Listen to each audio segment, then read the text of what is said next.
Kita hari ini akan bahas ya tentang 5 sifat Kristus. Sebentar, saya share screen sebentar.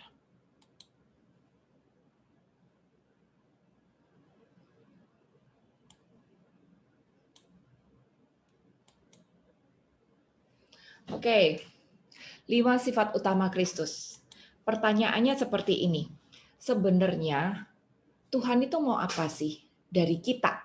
Ya, kenapa sampai hari ini kita ini masih disuruh hidup? Padahal hidup itu kan nggak selalu enak. Kita ketemu dengan permasalahan-permasalahan, sakit penyakit yang bikin hati deg-degan, yang bikin kantong terkuras. Kita ketemu dengan orang yang sudah mengecewakan kita, tipu kerjaan kita. Kita ketemu sama keluarga yang mungkin sikut-sikut kita, yang mungkin judes sama kita. Kita ketemu sama rekan kerja atau tetangga atau teman komunitas yang mungkin sombong, mengecewakan kita gitu. Kita nggak selalu mengalami hal yang enak di dalam hidup ini dan seringkali adalah berat. Tapi kenapa Tuhan masih suruh kita tinggal di dunia?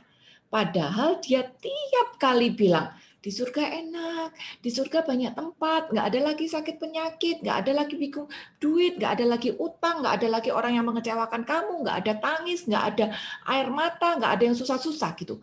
Terus kalau dia kepengen kita menikmati surga dengan hidup bersama dia dengan damainya, kenapa sekarang dia masih suruh kita di sini menghadapi realita-realita yang sebenarnya nggak enak untuk kita jalani di dalam hidup ini? Kenapa? Nah, jawabannya satu sebetulnya. Karena Tuhan mau kita berubah. Singkat, dia masih kasih kesempatan Anda dan saya hidup hari ini karena dia mau kita berubah. Itu aja. Berubah kayak apa? Berubah untuk menjadi seperti dia. Itu. Ini kenapa kita masih diproses. Karena dia tidak mau saat kita masuk ke surga, mulut kita masih judes. Dia tidak mau saat kita masuk surga, pikiran kita masih negatif. Dia tidak mau saat kita masuk ke surga, kita masih punya dendam, kita masih punya amarah, kita masih punya ego. Dia tidak mau. Maka setiap proses kehidupan yang Tuhan izinkan terjadi kepada Anda dan saya, itu tujuannya agar kita berubah. Dan setiap relasi yang kita bangun untuk menjadi lebih dekat pada dia, itu agar kita bisa berubah. Jadi jawabannya singkat. Tuhan masih kasih Anda dan saya kesempatan hidup hari ini agar kita berubah. Sehingga saat kita masuk ke surga nanti, kita sudah masuk dengan sifat karakter yang layak seperti dia. Nah, kita sudah tahu bahwa kita sudah tahu bahwa, tunggu sebentar ya, PPT-nya kepotong. Oke, Feni, boleh kamu yang share. Kita sudah tahu banyak ayat. Aku stop share screen ini dulu ya. Oke, ini doknya Feni ya. Oke. Kita sudah tahu bahwa ada banyak ayat yang Tuhan katakan agar Anda dan saya berubah. Mungkin sudah hafal ayat-ayat yang pertama, itu aku tidak tulis, ada di Matius 5 ayat 48. Tapi aku yakin Bapak dan Ibu semuanya sudah hafal, karena ini adalah perkataan yang keluar dari mulut Tuhan Yesus sendiri. Dia bilang, haruslah kamu sempurna, seperti Bapamu yang di surga adalah sempurna. Tuhan suruh Anda dan saya menjadi sempurna. Dan sempurna itu dalam hal apa? Nggak mungkin kita sempurna itu Maha Esa, Maha Kuasa, Maha Hadir. Nggak mungkin. Tapi kalau Tuhan suruh Anda dan saya menjadi sempurna, itu pasti bisa. Karena dia suruh. Dia tahu kapasitas kita. Jadi kalau dia suruh kita menjadi sempurna, itu bukan dalam hal Maha Esa, Maha Hadir, tapi di dalam hal karakter, di dalam sifat, dan itu banyak terjadi. Kalau kita lihat Santo Santa, mungkin masa lalu mereka tidak bagus.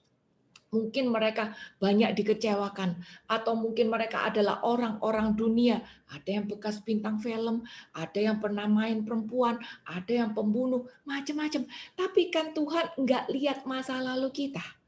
Dia mau dari titik hari ini kita berubah agar ke depannya kita bisa menjadi sempurna seperti Dia.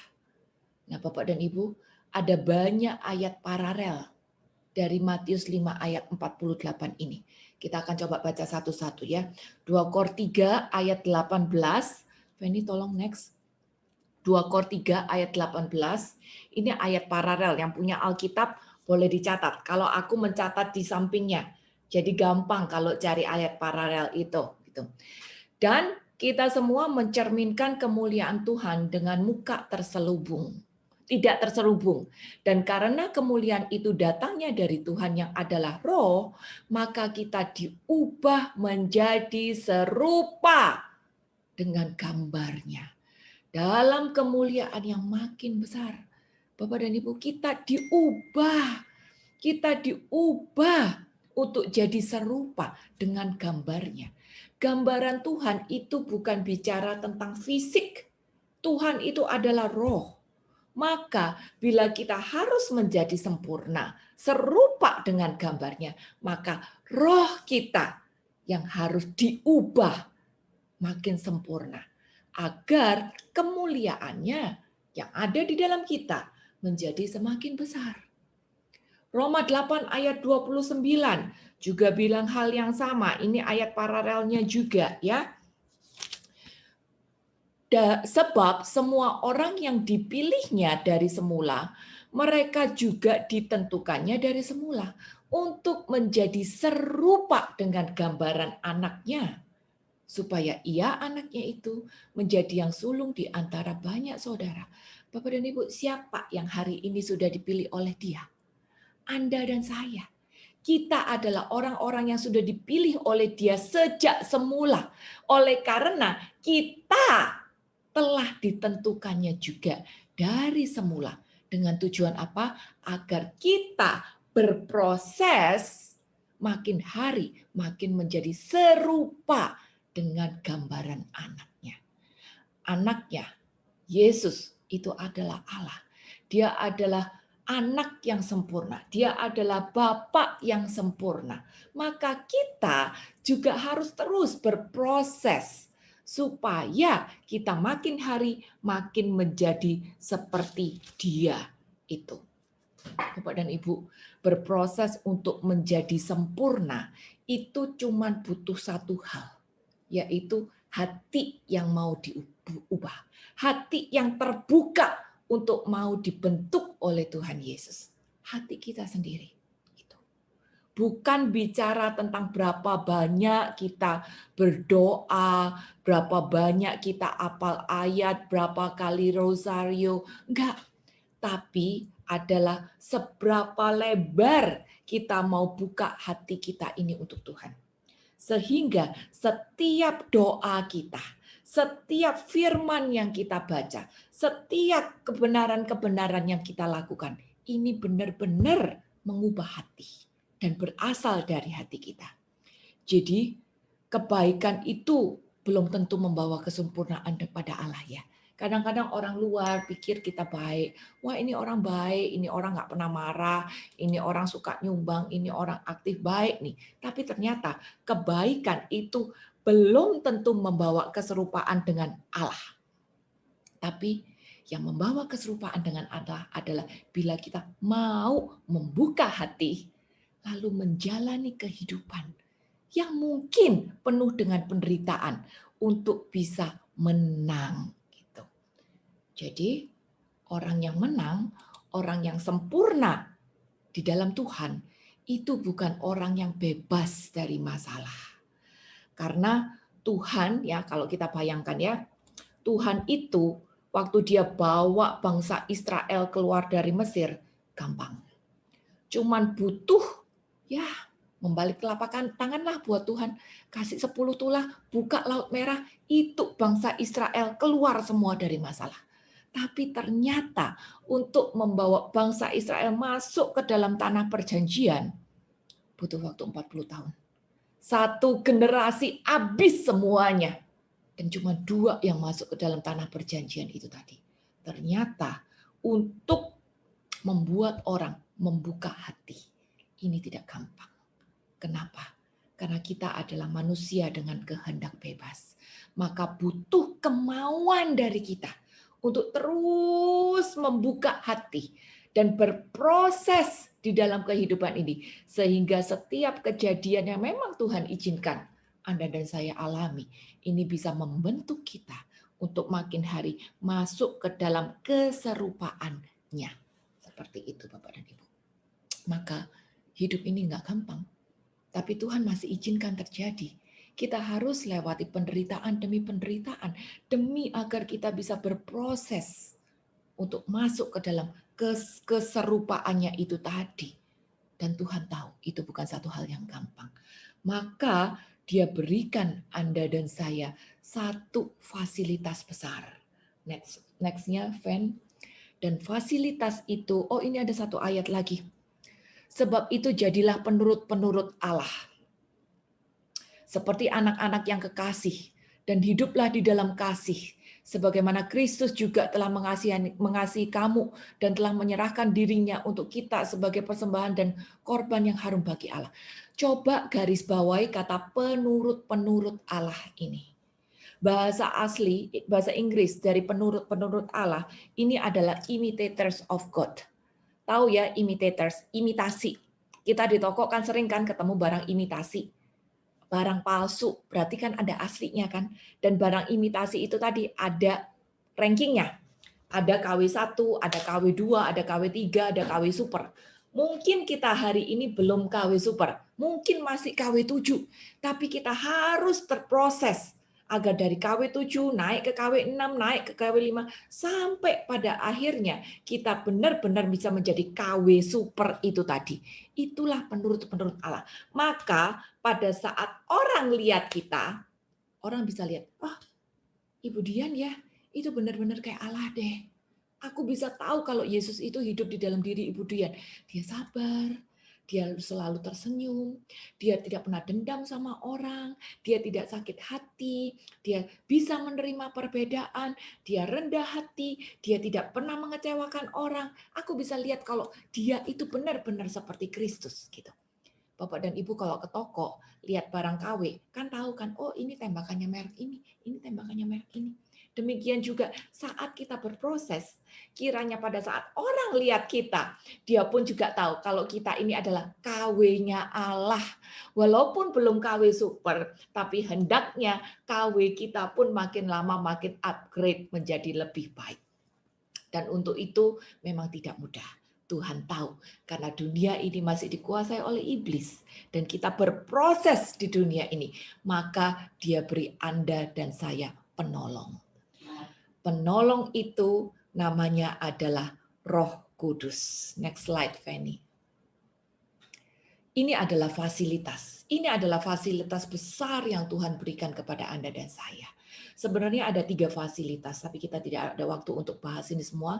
Yang pertama adalah kitab suci, yang kedua adalah komunitas, dan yang ketiga adalah Roh Kudus. Ini adalah 3 fasilitas yang Tuhan berikan. Alkitab, kitab suci itu karena kita bisa mengenal Dia secara pribadi lewat Alkitab. Maka kita harus membuka hati pada saat membaca Alkitab, sehingga kita tahu Allah berbicara, bukan cuma baca Alkitab sebagai pengetahuan. Komunitas itu juga penting, karena kita juga dibentuk lewat komunitas, lewat perbedaan, lewat penyamaan pendapat, lewat kerja kecil-kecil, kita dibentuk lewat komunitas itu tadi. Dan itu membutuhkan komitmen. Karena kalau kita tidak berkomunitas, tapi kita cuman ikut sum sini, ikut sum sana, belajar doang, lama-lama kita cuma jadi kayak orang Farisi. Ngerti banyak, tapi cuma sebagai pengetahuan doang. Karena kita tidak mau berproses di dalam komunitas. Jadi komunitas ini adalah salah satu fasilitas yang memang Tuhan mau kita masuk agar kita bisa terbentuk di situ. Nanti lain kali kita bicara tentang detailsnya komunitas. Ada banyak sekali contoh dari jemaat perdana bagaimana mereka berkomunitas. Hari ini kita diingatkan bahwa ada fasilitas besar juga yang Tuhan berikan kepada kita. Agar kita bisa berubah itu tadi, yaitu Roh Kudus. Galatia 4 ayat 6 bilang, dan karena kamu adalah anak, maka Allah telah menyuruh roh anaknya ke dalam hati kita yang berseru, ya Aba, ya Bapa. Setiap dari kita sudah terima roh itu. Setiap dari kita sudah ada roh itu tadi. Tapi masalahnya, siapa yang mengikatkan diri dengan Tuhan jadi satu roh dengan Dia? Pada saat kita sudah punya roh itu, apakah aku sudah mengikatkan diri pada roh itu? Atau aku cuma sekedar membiarkan roh itu ada, tapi mengendap di dalam hidupku. Dan aku tidak membiarkan roh itu memimpin kehidupanku. Bapak dan Ibu, kita sudah punya Roh Kudus itu. Tapi pertanyakan kepada diri sendiri, siapa yang memimpin hidupku sekarang? Aku dan egoku sendiri atau roh itu yang memimpin aku?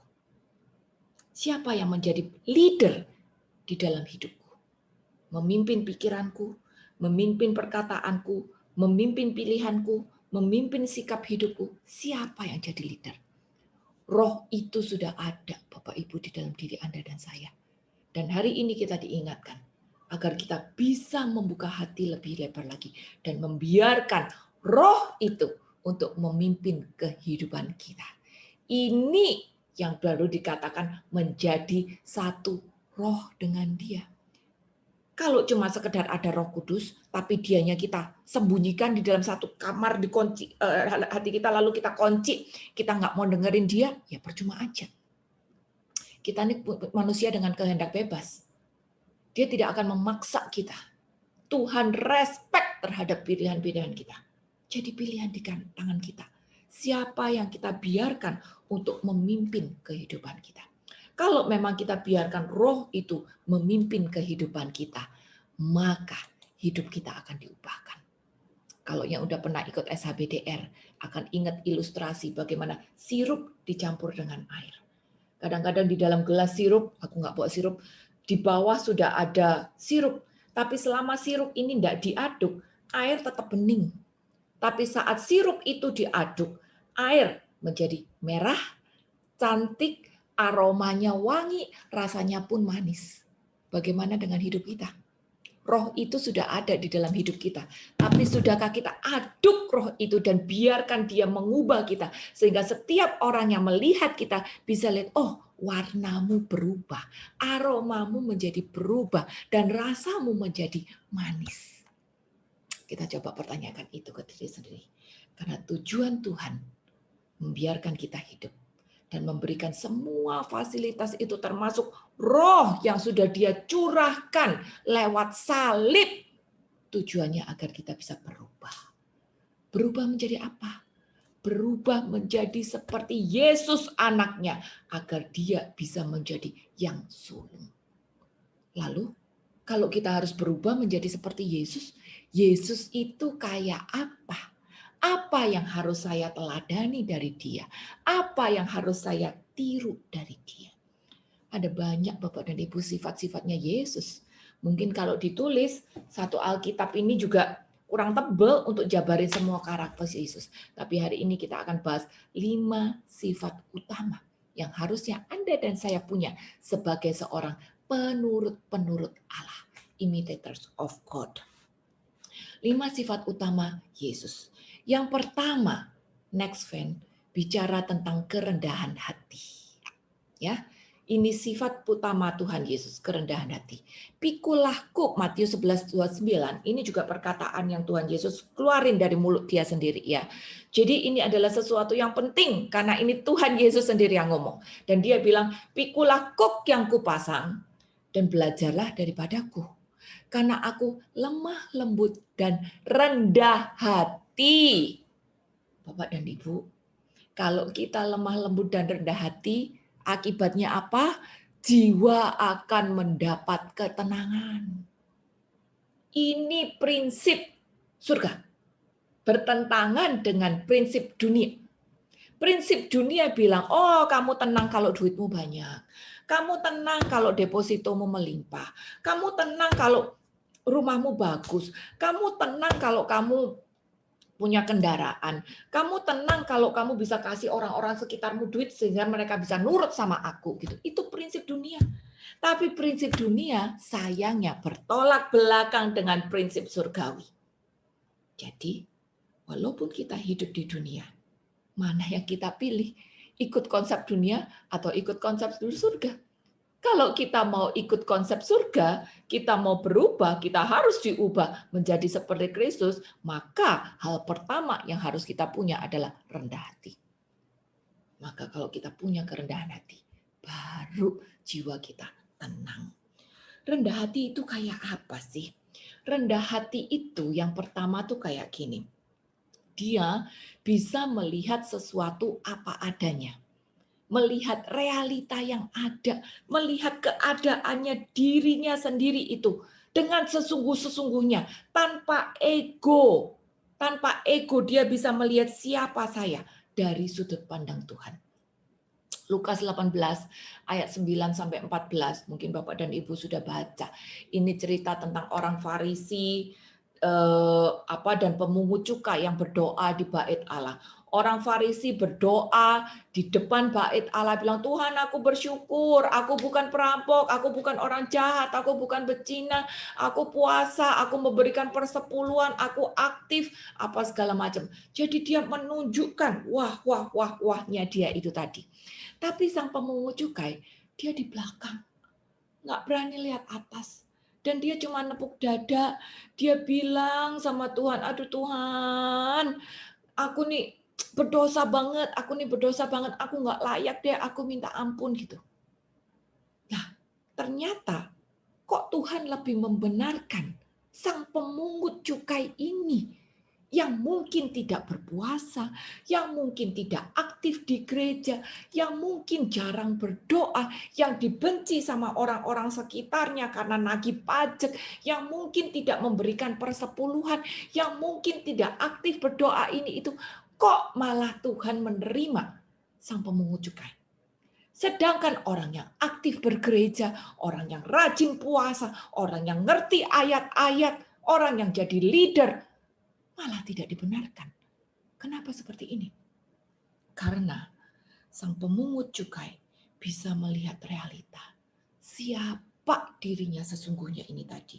Dia tidak punya kesombongan sama sekali. Dia menyadari keberadaannya. Nah, Bapak dan Ibu, kita harus belajar untuk melihat saya ini siapa sesungguhnya.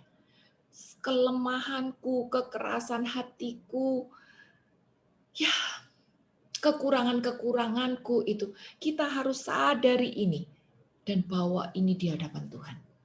Dan sebenarnya kalau kita sadar bahwa kita ini yang bukan siapa-siapa, yang masih banyak cacat dan celah, ternyata sudah diselamatkan dengan darahnya Tuhan Yesus. Kita ini udah tidak punya kesombongan lagi kok. Kita ini utang darah sama Tuhan. Padahal aku juga masih berdosa. Aku juga masih sering menghina orang. Aku juga kadang merasa diri paling benar. Aku juga masih ada kemarahan-kemarahan. Aku juga masih mengecewakan orang. Jadi kita belajar untuk melihat diri sendiri apa adanya. Dan bawa itu ke depan Tuhan. Maka sikap hidup kita pun juga akan apa adanya. Nggak ada tedeng aling-aling. Kita nggak perlu lagi bohong sama orang, menipu orang lain dengan menunjukkan, oh aku keren, aku aktif di sini, aku melakukan ini, aku baksos ini, aku tahu acara ini, aku tahu acara itu, aku tahu romo ini. Nggak usah. Tuhan nggak butuh itu semua. Mungkin di hadapan manusia itu berharga. Kayaknya keren. Tapi kalau kita mau ikut Tuhan, Tuhan tidak butuh itu semua. Tuhan butuh kita mengakui diri apa adanya. Dan saat kita bisa mengakui diri apa adanya, tidak ada lagi kesombongan. dalam diri kita. Dan ini akan membuat jiwa kita tenang. Karena kita tidak perlu lagi hidup di dalam kepura-puraan. Itu sifat orang yang rendah hati. Rendah hati itu adalah orang juga yang bisa menyangkal diri. Menyangkal diri itu apa sih?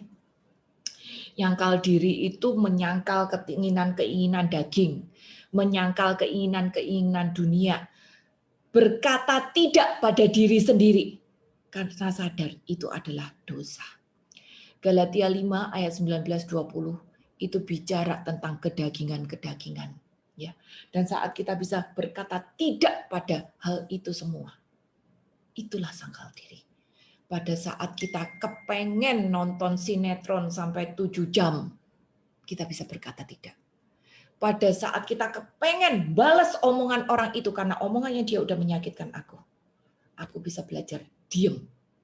Pada saat aku sebenarnya marah karena dia sudah menghina aku, tapi aku tidak mau berselisih, aku tetap mau jadi pembawa damai. Itu sangkal diri.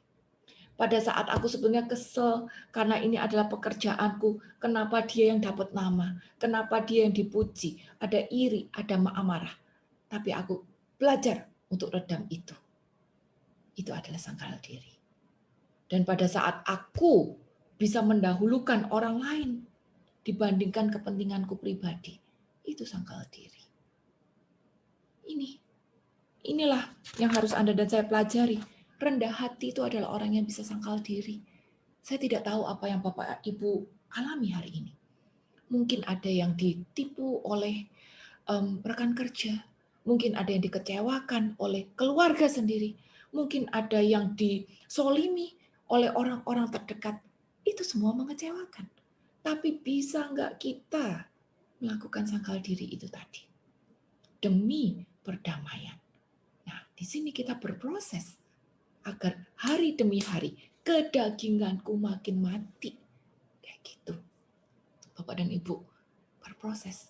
Dan ternyata sangkal diri yang paling berat adalah keinginan alami untuk diperhatikan.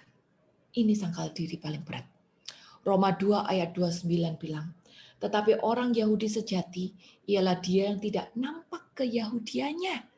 Dan sunat ialah sunat di dalam hati, secara rohani, bukan secara lahiriah. Maka pujian baginya bukan dari manusia, melainkan dari Allah. Bapak dan Ibu, kita mau dapat pujian dari orang atau mau dapat pujian dari Allah? Pertanyaan itu. Mau dapat pujian dari dunia, dari teman-teman kita, atau mau dapat pujian dari Allah? Kalau kita mau dapat pujian dari Allah, enggak usah show off. Saya rosario rutin, enggak usah show off, saya ikut acara ini itu, enggak usah show off, saya tahu acara di sini di sana, enggak usah show off, saya kenal romo ini, saya kenal pejabat itu, enggak usah show off. Kesederhanaan, menyangkal keinginan untuk diperhatikan, itu adalah sangkal diri yang paling berat.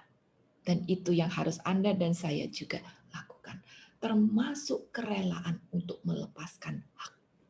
Apa sih kerelaan melepaskan hak? Contohnya kayak gini. Kalau mungkin saya melakukan sesuatu, maka saya sebetulnya berhak untuk dipuji, tapi ternyata yang terima pujian adalah orang lain, ya wis, diam aja, biarin aja. Walaupun saya yang berhak loh sebetulnya, tapi bukan aku yang menerima, ya udah nggak apa-apa. Gitu. Walaupun misalnya sebagai anak, sebagai istri, aku berhak diperlakukan demikian, aku berhak untuk menerima ini, tapi ternyata aku disikut orang lain, ya udah nggak apa-apa. Gitu. Nanti kapan-kapan kita bicara detail ini. Tapi bagian kita hari ini adalah belajar sangkal diri, termasuk kerelaan untuk tidak diperhatikan, kerelaan untuk melepaskan hak itu tadi. Dan orang yang sangkal diri juga tidak akan banyak bicara tentang diri sendiri, tapi lebih cenderung untuk mendengarkan orang lain. Amsal 18 ayat 21, next one, bilang bahwa hidup dan mati dikuasai oleh lidah. Siapa suka mengemakannya akan memakan buahnya. Lidah ini bisa menuntun kita ke atas. Tapi lidah juga bisa menuntun kita ke bawah. Maka kalau kita belajar untuk rendah hati, kita harus berani kontrol lidah kita. Kadang-kadang lidah kita ini suka kebablasan. Atau kadang-kadang kita lidah ini cuman kita pakai untuk memuaskan emosi pribadi. Pokoknya aku lega, pokoknya unek-unekku keluar, pokoknya kekecewaanku keluar semua gitu. Pokoknya aku sudah berhasil untuk ngatain dia, pokoknya aku sudah berhasil untuk memojokkan dia, pokoknya aku sudah berhasil untuk menunjukkan bahwa aku bisa gitu. Tapi hari ini ayat bilang, kalau hidup mati kita dikuasai oleh lidah. Jadi kembali lagi pertanyaannya, kita mau ikut hukum dunia atau mau ikut hukum Tuhan? Kembali lagi pertanyaannya, kita mau dapat pujian dari dunia atau kita mau dapat pujian dari Allah? Kalau kita mau dapat pujian dari Allah, ya belajar rendah hati, termasuk kontrol lidah kita. Dan orang yang rendah hati, dia akan sadar tentang kehidupan rohaninya. Bahwa, next one, kekudusannya adalah dari Tuhan. Roma 9 ayat 19 bilang, bukan apa yang aku kehendaki, yaitu yang baik yang aku perbuat, melainkan apa yang aku tidak kehendaki, yaitu yang jahat yang aku perbuat. Bapak dan Ibu, ini yang nulis Paulus loh. Yang nulis Paulus. Paulus itu nulis lebih dari setengah kitab Perjanjian Baru. Segitu banyak buku yang dia tulis, Alkitab. Dan ternyata dia masih bilang, bukan apa yang aku kehendaki yang aku buat, tapi yang aku nggak kepengen malah aku perbuat. Itu berapa? Berarti apa? Dia menyadari kehidupan rohaninya itu belum sempurna. Dia menyadari bahwa dia itu masih berproses. Dia menyadari bahwa kekudusannya itu bukan dari dia sendiri, bukan dari apa yang dia lakukan, tapi karena darah Kristus. Nah sekarang kalau Paulus aja sadar dirinya siapa, sadar rohaninya kayak gimana. Apalagi kita ini siapa sih? Kenapa kita merasa kudus? Kenapa saya merasa paling benar? Kenapa saya merasa paling aktif? Kenapa saya ada kesombongan kalau saya tahu acara ini, acara itu, saya ikut ini, saya itu. Kalau saya bisa berdoa, saya bisa baca ayat. Kenapa? Tapi kita belajar seperti Paulus. Sadari diri sendiri. Sadari kehidupan rohaniku. Bahwa aku sebetulnya itu masih berjuang. Dan kalau hari ini aku bisa, kesanggupanku itu adalah pekerjaan Allah. Kalau hari ini aku masih mampu, itu karena Allah yang sudah menguduskan dan melayakkan aku. Itu Bapak dan Ibu. Belajar untuk rendah hati. Orang yang rendah hati itu sadar bahwa saya ini bukan apa-apa. Bahwa aku tidak lebih baik dari orang lain. Orang yang rendah hati itu tidak akan memaksakan kehendak. Orang yang rendah hati itu nggak akan kaget, nggak akan baper, nggak akan tersinggung kalau dikritik. Orang yang rendah hati itu tidak akan gampang mengecam atau menyalahkan orang lain. Gara-gara dia dulu pernah begitu. Sekarang aku jadi gini karena dia. Jadi sebetulnya kalau kita mau belajar, kita mau diubahkan seperti yang Tuhan mau, menjadi seperti dia. Langkah pertama, belajar dulu untuk menjadi rendah hati. Orang rendah hati tidak gampang tersinggung, nggak menyalahkan orang lain, nggak gampang baper, dan bisa terima perbedaan-perbedaan. Lalu berikutnya, sifat kedua Tuhan yang harus Anda dan saya miliki adalah lemah lembut. Tadi kita udah baca ayatnya. Lemah lembut itu adalah satu paket dengan rendah hati. Jadi kalau memang kita mau tenang, ya kita harus belajar rendah hati dan lemah lembut ini tadi. Kalau enggak, kita enggak akan bisa damai lah hidup. Walaupun punya duit, walaupun punya koneksi, walaupun tahu punya jabatan, walaupun doa rosario sehari 9 kali dan ikut kegiatan agama apapun juga, tapi selama kita tidak mau membuka hati untuk diproses dan tidak belajar untuk lemah lembut rendah hati, kita tidak akan tenang. Tapi kalau kita mau belajar seperti Yesus dan dapat ketenangan, maka kita harus belajar lemah lembut dan rendah hati itu tadi. Lemah lembut itu apa? Orang yang lemah lembut itu singkatnya adalah orang yang bisa mengakui kesalahan. Maka dia tidak akan gampang jengkel. Dia tidak akan marah sama keadaan. Gitu. Jadi mudah mengakui kesalahan, ya, mudah menerima keadaan, gampang dibentuk, itu adalah orang yang lemah lembut. Orang yang paling lemah lembut di dunia itu dikatakan adalah Musa. Ya, tapi bukan berarti Musa tidak pernah marah. Musa juga pernah marah pada waktu dia ketuk batu itu, dan Tuhan menghukum dia karena dia tidak bisa menahan emosinya. Tapi Tuhan tetap mengatakan bahwa Musa itu adalah orang yang paling lemah lembut. Karena dia berhadapan dengan bangsa Israel yang tegar tengkuk. Dan dia tetap merasa bahwa ini adalah pembentukannya. Lewat memimpin bangsa Israel, dia refleksikan, dia yang harus berubah. Dia yang harus jadi lebih baik. Dia harus makin lemah lembut. Dia harus makin sabar. Dia harus bisa mendengarkan. Dia harus bisa menjadi adil. Jadi orang yang lemah lembut itu adalah orang yang bisa dibentuk oleh keadaan. Orang yang bisa dibentuk oleh apapun realita yang dia hadapi. Maka dia bisa mengakui kesalahan dan melupakan kejengkelan-kejengkelan pribadinya. Matius 5 ayat 5, ini adalah sabda di bukit. Ya, kita tahu sabda di bukit ini penting sekali karena Yesus sendiri yang mengajarkan ini pertama kali, dan ini adalah message dari keseluruhan Alkitab. Yesus bilang, berbahagialah orang yang lemah lembut karena mereka akan memiliki bumi. Sama kan dengan yang ayat tadi kita baca Matius 11 ayat 29, disuruh lemah lembut. Yesus aja sampai 2 kali loh suruh kita secara pribadi untuk belajar lemah lembut. Dia bilang kalau kita lemah lembut, kita akan bahagia. Questionnya sekarang, mau bahagia enggak? Mau bahagia enggak? Kalau mau bahagia, ya belajar untuk lemah lembut. Ikut aturan surga. Belajar lemah lembut. Nah, setelah kita belajar lemah lembut, maka kita akan memiliki bumi. Memiliki bumi itu apa sih?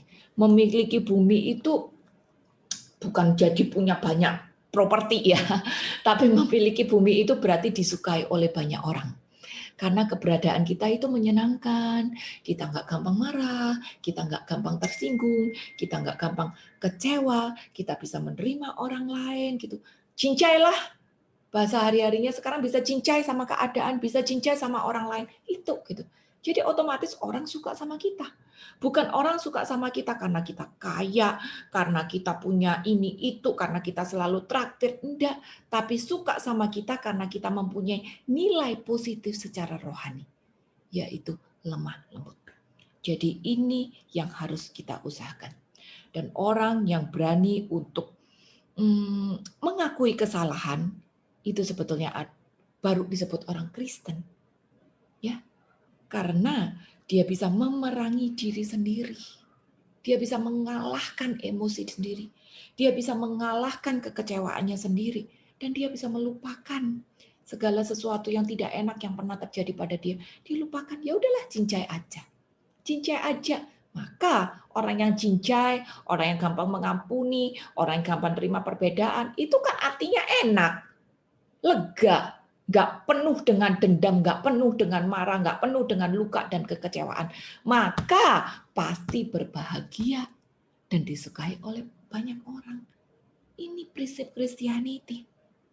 Jadi orang yang lemah lembut itu bisa mengakui kesalahan dan mudah diajar, mudah dibentuk. Next, Fanny. Dia punya kerelaan untuk menderita. Mudah dibentuk. Filipi 2 ayat 3. Dia tidak mencari kepentingan sendiri atau puji-pujian yang sia-sia. Sebaiknya dengan rendah hati, tadi kita belajar, yang seorang menganggap yang lain lebih utama dari dirinya sendiri. Bisa nggak kita seperti itu? Biasanya kan kita lebih mengutamakan diri sendiri ya, baru orang lain. Yang penting aku dulu. Kalau aku udah beres, kalau aku udah ada sisa, baru nanti orang lain. Tapi sekarang ayat bilang utamain orang lain dulu, baru diri sendiri. Bisa nggak kita seperti itu? Walaupun aku repot, walaupun aku terbatas, walaupun waktuku terbatas, walaupun tenaga cuma sedikit, walaupun aku juga ada masalah, aku ada beban, tapi aku bisa mengutamakan orang lain lebih daripada aku sendiri. Lebih mengutamakan perasaan orang lain daripada perasaanku sendiri. Bisa nggak seperti itu? Aku tahu nggak gampang. Makanya kita butuh Roh Kudus. Tadi kan udah diingetin kan, kita dikasih fasilitas Roh Kudus biar kita mampu mengutamakan perasaan orang lain dibandingkan diri sendiri. Walaupun kita kadang-kadang enak banget mikirin dia udah nyakitin aku, dia udah merugikan aku jadi gini gara-gara dia. Satu keluargaku habis duit, habis-habisan gara-gara dia. Enak banget, kenapa aku mesti tolong dia, kenapa aku mesti nyapa dia, kenapa aku mesti ampuni dia, kenapa aku mesti mementingkan dia, gara-gara dia aku jadi gini. Itu hukum dunia, Bapak dan Ibu. Tapi hukum Tuhan bilang, kita harus mengutamakan orang lain daripada diri sendiri. Nggak peduli orang itu siapa. Belum tentu orang yang baik sama kita. Nggak diomongkan di situ. Orang lain termasuk mereka yang sudah mengecewakan dan merugikan kita. Harus lebih kita utamakan juga. Ini prinsip kebahagiaan surgawi. Orang lemah lembut bisa dibentuk menjadi seperti itu. Berikutnya, orang yang lemah lembut, dia punya kerelaan untuk menderita. 2 Kor 7 ayat 10 bilang, sebab duka cita menurut kehendak Allah menghasilkan pertobatan yang membawa keselamatan dan yang tidak akan disesalkan. Tapi duka cita yang dari dunia ini menghasilkan kematian. Gini, ada penderitaan-penderitaan yang memang Tuhan izinkan terjadi dalam kehidupan kita dengan tujuan agar kita dibentuk. Bapak pasti mengajarin anaknya. Guru pasti ngajarin anaknya. Tidak ada bapak atau guru yang cuma membiarkan anaknya nih duit 100 miliar, udah lu mau ngapain aja terserah, kamu mau apa juga terserah. Kalau anak dikayak begituin, anak itu akan jadi anak manja, dia tidak akan bisa hidup sendiri, dia tidak akan menjadi orang yang bertanggung jawab, dan dia tidak akan menjadi generasi yang bagus. Tuhan tidak mau kita menjadi seperti itu. Maka ada ujian-ujian yang Tuhan izinkan terjadi dengan tujuan agar kita menjalani pembentukan-pembentukan itu menjadi lebih lembut. Sekarang questionnya, mau nggak kita hidup di dalam kerelaan untuk menderita? Jangan berpikir, ikut Tuhan berat. Semakin aku berdoa untuk bisa mengampuni, semakin aku dikasih masalah yang menyakitkan hati. Semakin aku berdoa untuk minta kasih kesabaran, semakin aku dikasih tantangan-tantangan yang aku bikin marah. Ya memang harus lewatin ujian. Siapa bilang hidup ikut Tuhan itu enak, nyaman? Tuhan nggak pernah bilang ikut dia akan angkat masalah. Enggak. Tapi Tuhan bilang ikut dia akan berikan kekuatan. Dia akan bukakan jalan keluar. Dan dia akan tuntun sampai kehidupan kekal. Dan di dalam perjalanan itu ada bahagia. Singkat kata, bahagia dunia akhirat. Itu yang Tuhan janjikan.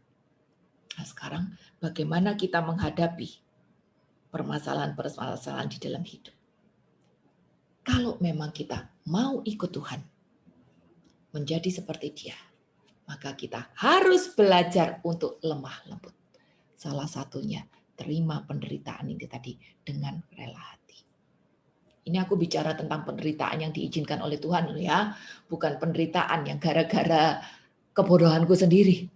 Ada penderitaan yang gara-gara kebodohanku sendiri. Kalau misalnya aku judi terus duitku habis, aku nggak bisa ngomong Tuhan, kenapa kok izinkan ini terjadi? Kok biarkan aku bangkrut Tuhan? Ya nggak bisa, orang saya yang judi kok. Gitu. Tapi ini penderitaan yang memang diizinkan oleh Tuhan. Tapi apapun yang terjadi di dalam kehidupan Anda dan saya hari ini, pakai ini sebagai sarana untuk membuat diri sendiri menjadi makin lemah lembut. Jalani penderitaan yang hari ini memang kita hadapi, lihat ini sebagai sebuah batu asah, tanda cinta Tuhan untuk menuntun aku sehingga makin lemah lembut seperti Kristus. Lalu berikutnya, hal ketiga yang harus kita teladani dari Tuhan adalah pengampunan. Wah, kalau dengan pengampunan ya, kayaknya semua udah gitu. Nggak gampang untuk mengampuni. Saya tahu nggak gampang untuk mengampuni ya. Tapi Tuhan yang suruh loh. Tuhan yang suruh. Bukan cuma Tuhan yang suruh, dia juga teladani. Dengan apa? Lewat salib. Pada waktu dia salib, dia enggak ngomong, aku cuma ngampunin orang-orang yang sudah kasih aku makan, yang udah tampung aku, yang kasih aku persembahan ya, wanita-wanita yang menopang pelayananku ya, tapi kamu yang salib-salib aku, yang udah pukul aku nggak ampuni. Tuhan enggak bilang seperti itu. Tuhan ampuni semuanya.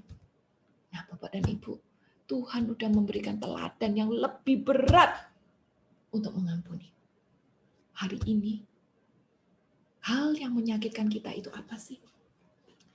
Ditipu rekan kerja, duit habis, kecewa sama keadaan karena sakit, kecewa sama lingkungan karena aku pernah pinjem telur ternyata nggak dipinjemin mungkin, kecewa sama orang terdekat karena perkataannya menyakitkan, kecewa sama keluarga sendiri atau mungkin bahkan suami, istri, anak sendiri, mertua, orang tua sendiri mungkin pernah mengecewakan kita. Saya tahu Bapak dan Ibu, itu menyakitkan. Jangan khawatir, saya juga masih injek bumi. Saya juga mengalami semua penderitaan itu. Tapi hari ini aku tahu, kalau aku sanggup mengampuni setiap orang yang sudah mengecewakan aku, menyakitkan aku, bahkan orang-orang terdekat di mana aku taruh harapanku pada dia, ternyata mengecewakan aku. Dan kalau aku bisa mengampuni, itu bukan karena aku, tapi karena Roh Allah yang bekerja di dalam aku, membuat aku sanggup untuk menerima keadaan dan mengampuni. Bapak dan Ibu, pengampunan itu bukan cuma sekedar tidak membalas dendam. Ya, kita pernah belajar hal ini. Aku lupa judulnya apa, tapi waktu itu aku kasih perumpamaan tentang Yusuf. Pengampunan itu bukan cuma sekedar tidak membalas dendam dan tidak melakukan hal yang buruk juga sama dia. Tapi orang yang mengampuni itu bisa menjalin relasi baik lagi dengan orang itu. Walaupun dia sudah merugikan aku, menyakitkan aku, aduh. Mungkin kalau aku cerita ya, ngomong luka, kadang-kadang aku pernah ngalami satu situasi di mana membuat trauma sama orang tersebut, dan trauma ini berdemikian dalam sampai jangankan orangnya atau perkataannya. Kalau aku masuk di dalam satu suasana ya, yang sedemikian, itu aku bisa mengingat kembali kejadian itu. Suasana, aku ingat kejadiannya, suasana kayak malam gitu, malam kira-kira jam makan malam dengan lampu-lampu kuning, itu bisa membuat aku ingat kembali kejadian itu yang menyakitkan itu.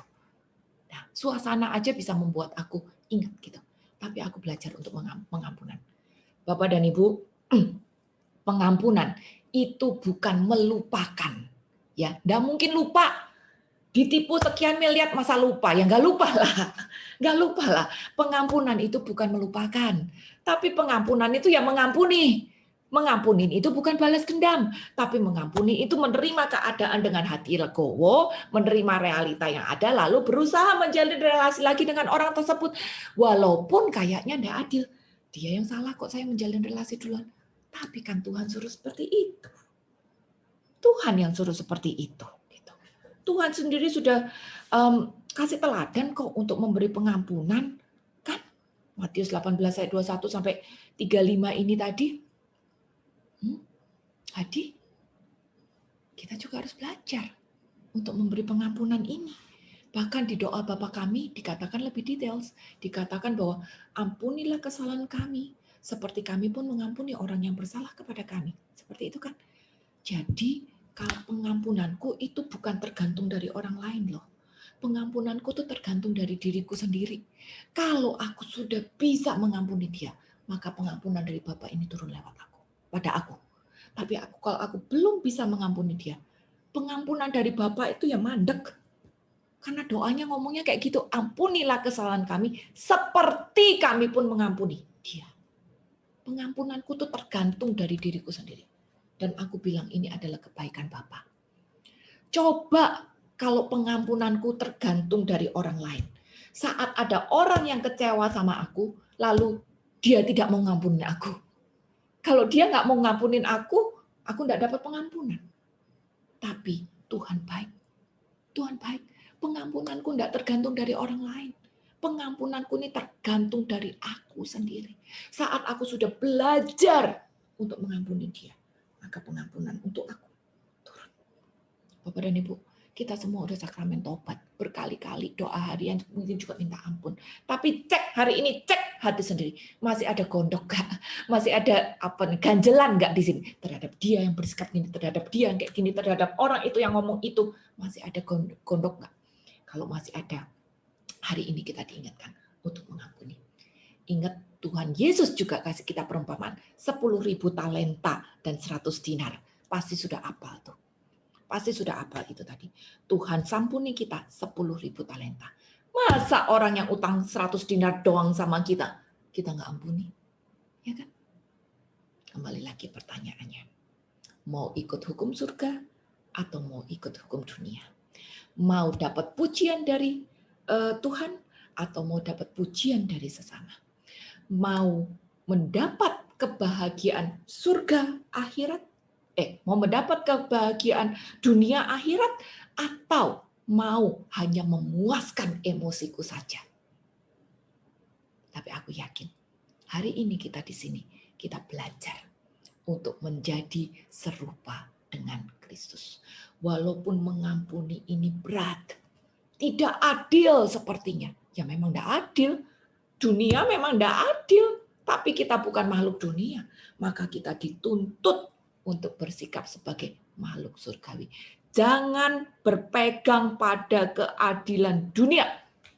Tapi pegang pada prinsip-prinsip Tuhan. Dan jangan balas dalam bentuk apapun juga. Karena kalau kita balas, berarti kita sudah mencuri haknya Allah. Karena ayat ada yang bilang bahwa pembalasan itu adalah hakku. Ibrani 10 ayat 30 nggak salah.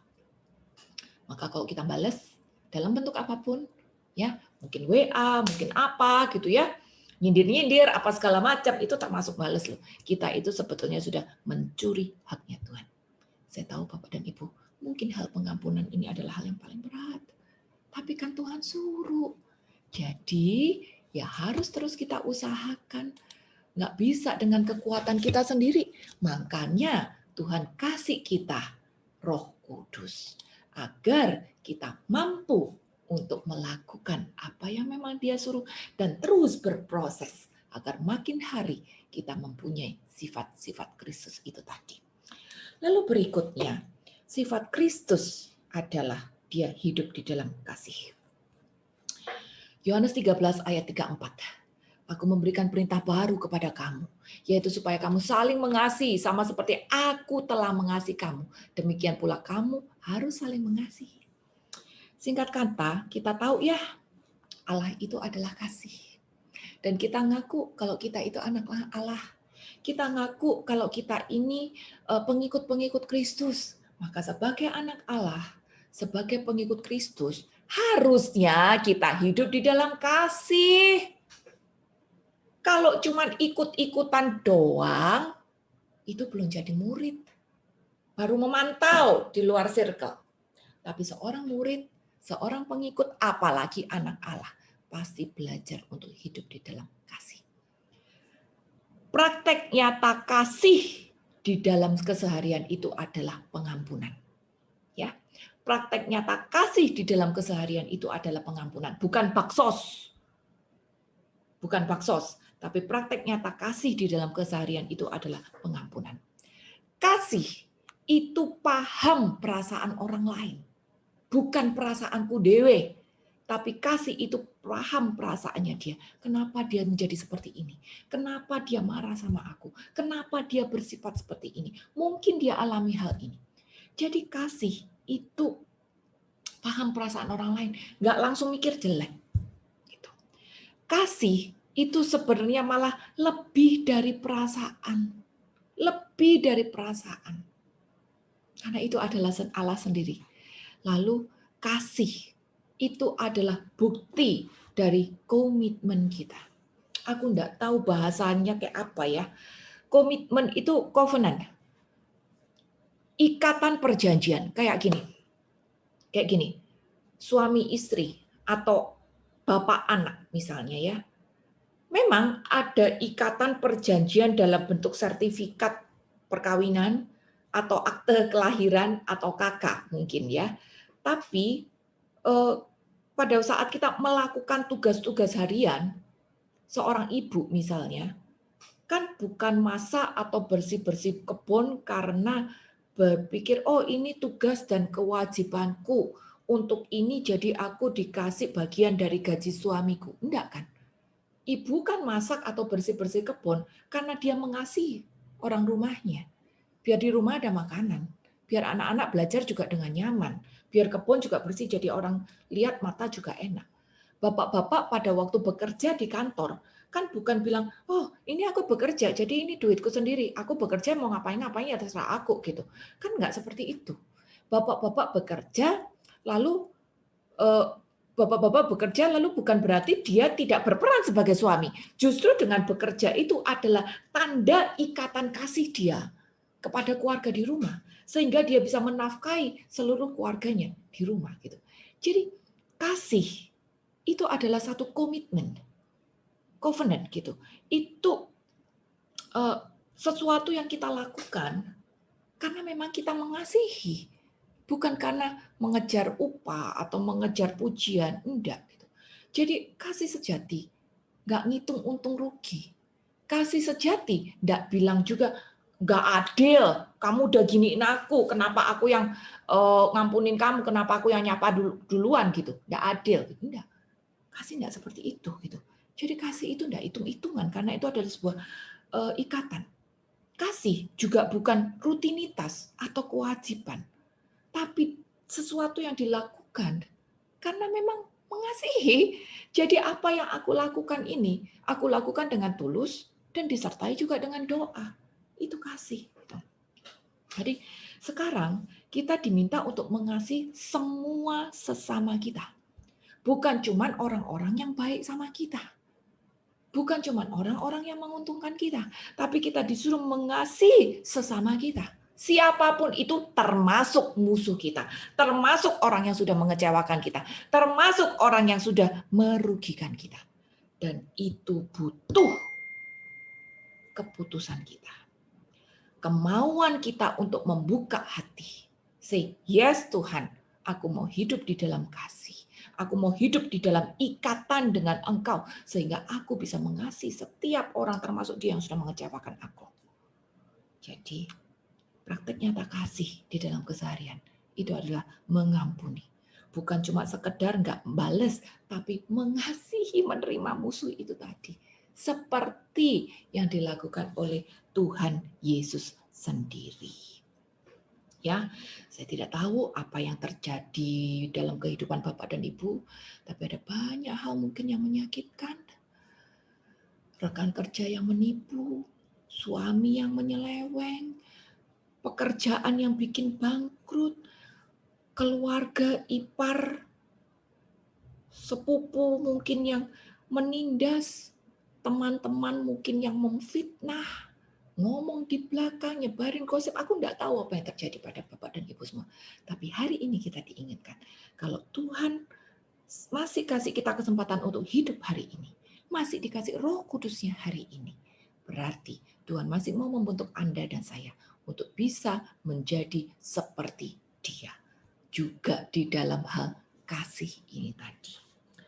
Dan yang terakhir, sifat Tuhan adalah Dia punya empati untuk menolong orang miskin. Ada banyak sekali ayat ya di sini ya, menolong orang miskin, ibadah yang murni dan yang tak bercacat di hadapan Allah Bapa kita ialah mengunjungi yatim, janda-janda dalam kesusahan mereka, menjaga supaya dirinya sendiri tidak dicemarkan oleh dunia. Ini malah dibilang ibadah loh. Kunjungan itu ibadah, yang penting apa? Dilakukan dengan hati yang tulus, dengan kesungguhan, bukan oh aku udah baksos ya, selfie gitu. Enggak, tapi dengan tulus. tiap hari menaruh belas kasihan, memberi pinjaman gitu. Jadi ada empati pada orang-orang di sekitar apapun yang terjadi. Next ayat, Van. Ia membagi-bagi, memberikan pada orang miskin kebajikan, tetap untuk selama-lamanya.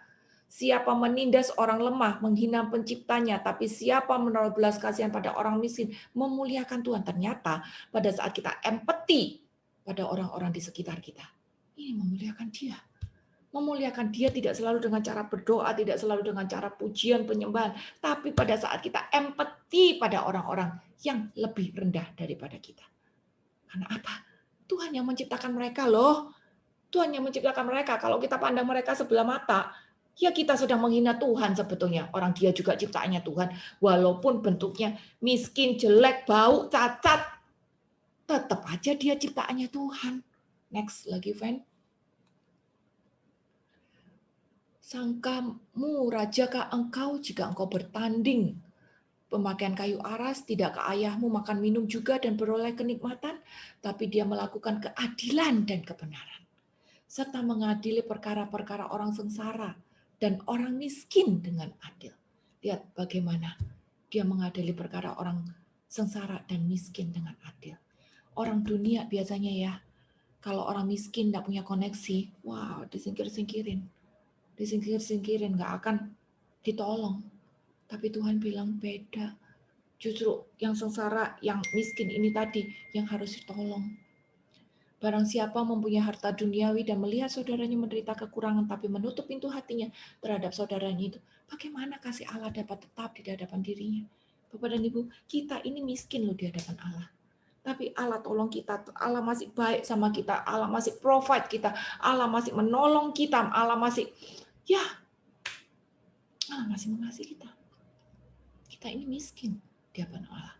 Lah sekarang kalau kita masih terima pertolongan demi pertolongan, kenapa saya tidak bisa empati pada orang lain? Maka salah satu ciri yang harus kita pelajari dari Kristus adalah punya kepedulian terhadap sesama kita. Ini. Bapak dan Ibu sedikit cerita ya, dulu kita di PA Bunda Teresa kita pernah menerima beberapa teman transgender. Transgender itu bukan kelas Lucinta Luna, tapi kelas PSK jalanan. Jadi mereka adalah orang-orang yang paling rendah di dalam lapisan sosial masyarakat. Mereka hidup di jalanan sebagai PSK, sangat-sangat miskin, bentuknya juga jelek, cacat gen pula, bau badannya, banyak yang sudah tua, maka karena dulu kebanyakan suntik ini, suntik itu, wajahnya udah enggak karuan gitu. Tapi kami belajar untuk menerima. Hari ini mereka ditampung oleh Bapak Uskup sendiri dan bisa PA, katekumen di Samadhi. Nah, dari orang-orang yang tersisih itu, ternyata gereja membuka jalan. Gereja menunjukkan bahwa gereja menerima mereka, walaupun mereka ditolak oleh dunia. Dunia sering memperlakukan mereka, dilempar, dirampas, hartanya dijambak, rambutnya dijatuhkan, dilindas dengan motor, dilempar dengan batu bandar. Aku pernah alami itu semua, teman-teman yang kami layani itu. Dan kita harus minta surat dari Romo untuk kirim mereka ke Karolus karena badannya luka-luka. Gitu. Dimutilasi, ada. Meninggal, mendadak, ada. Gitu. Mereka paling rendah di dalam sosial masyarakat, tapi ternyata gereja membuka jalan. Gereja menerima. Dan sekarang kalau gereja aja menerima mereka, kita sebagai anggota tubuh gereja juga harus belajar untuk menerima orang-orang yang miskin di sekitar kita. Mengorangkan, ngewongke kalau bahasa Jawanya itu ngewongke orang gitu loh. Memperlakukan orang sebagai manusia, tidak menghina, tidak cuma sekedar ngasih barang gitu, tidak menghina, memperlakukan mereka dengan kasih. Kan luar biasanya lagi ya apa yang gereja sediakan untuk orang-orang ini. Mereka yang tadinya tersisih, karena mereka merasa menerima kasih dari umat Allah. Akhirnya, ini dengan permintaan sendiri, kita tidak pernah maksa ya, dengan permintaan sendiri, ada 14 orang kemarin Natal dibaptis. Dan yang ngebaptis Romo Edi sendiri, VCAP. Dan yang ngajar katekumen itu Romo Rudi, Romo Joseph, Romo Yus, Romo Andang, Romo Edi juga gitu. Luar biasa sekali. Yang ngajar mereka romo-romo pejabat semua gitu. Padahal mereka adalah orang yang paling rendah di dalam lapisan sosial masyarakat. Lalu, karena memang mereka benar-benar merasa dikasihi. Setelah 15 orang, 14 orang ini dibaptis, hari ini masih ada 20 lebih lagi katekumen. Jadi kami melayani mereka secara rutin. 50 orang lebih yang kami layani secara rutin. Tidak melihat parasnya seperti apa, tidak melihat karakter dia seperti apa, tidak melihat orangnya kayak apa gitu. Tapi kami cuma belajar untuk menerima mereka apa adanya, untuk berbagi kasih, untuk empati seperti yang Tuhan ajarkan. Karena ada ayat juga yang bilang kan, Matius 25 ayat 3146, kalau engkau memberi makan, kalau engkau memberi minum, kalau engkau memberi pakaian, kalau engkau mengunjungi orang-orang yang di penjara, itu sebenarnya kau sedang melakukan untuk aku. Maka kita belajar Bapak dan Ibu, seperti yang Tuhan Yesus lakukan. Agar di dalam kehidupan di dunia ini, kita juga terus berproses untuk menjadi seperti Dia juga. Salah satunya ya, hari ini aku pakai baju yang dibuat oleh teman-teman disables. Jadi mereka itu ada yang cacat fisik, tangan kaki, ada yang bisu tuli gitu. Tapi mereka ternyata bisa berkarya, bisa bikin baju, bisa bikin sasiko, bisa bikin boro gitu. Dan hasilnya cukup bagus, maka kita bantu untuk jual juga seperti itu gitu. Jadi Bapak dan Ibu, aku tidak tahu apa yang ada di depan Bapak Ibu semua hari ini. Itu, mulai dari itu dulu deh. Nggak usah nyari panti A, nggak usah nyari panti B, nggak usah. Tapi mulai dari apa yang di depan kita dulu. Mungkin Mbak di rumah, mungkin satpam di depan, mungkin kita bisa lihat. Aku sih notice ya di sini ya, ada bukan pengemis tapi orang yang pakai baju Teletubbies atau apa gitu. Berarti kan mereka ngemis juga kan. Aku notice ada beberapa orang yang jalan seperti itu gitu ya. Mulai dari mereka dulu, apa yang di depan mata kita. Itu yang kita jadikan prioritas hari ini. Semoga jadi berkat. Hari ini kita belajar mengenai panggilan kita untuk menjadi serupa dengan Kristus. Kalau Tuhan masih kasih kesempatan Anda dan saya hidup hari ini, Dia masih punya maksud untuk kita, yaitu agar kita diubah di dalam proses kehidupan, agar sifat dan karakter kita menjadi seperti Dia. Walaupun itu tidak gampang, Tuhan tahu, maka Tuhan kasih kita pertolongan dalam bentuk Roh Kudus-Nya. Maka kalau kita mau membuka hati, kuncinya satu, mau membuka hati untuk mendengarkan bimbingan dari Roh Kudus itu tadi, maka kita akan terus dibentuk untuk menjadi makin rendah hati, bisa melihat keadaan seperti apa adanya, mampu menyangkal diri, melepaskan hak, tidak banyak bicara tentang diri sendiri, lebih banyak mendengarkan orang lain, menyadari tentang kehidupan rohaniku sendiri, menjadi makin lemah lembut, bisa dibentuk oleh keadaan, mengakui kesalahan, melupakan yang lama-lama, udah tutup mata ya, bukan lupa-lupa ya, tapi tutup mata jinjai gitu ada deh. Bisa diajar, bisa dibentuk, punya hati yang rela untuk menderita dan bisa mengampuni. Bisa hidup di dalam kasih dan punya empati pada orang-orang di sekitar kita. Semoga bisa menjadi berkat dan membawa Bapak dan Ibu semua makin meningkat di dalam kedewasaan Kristiani.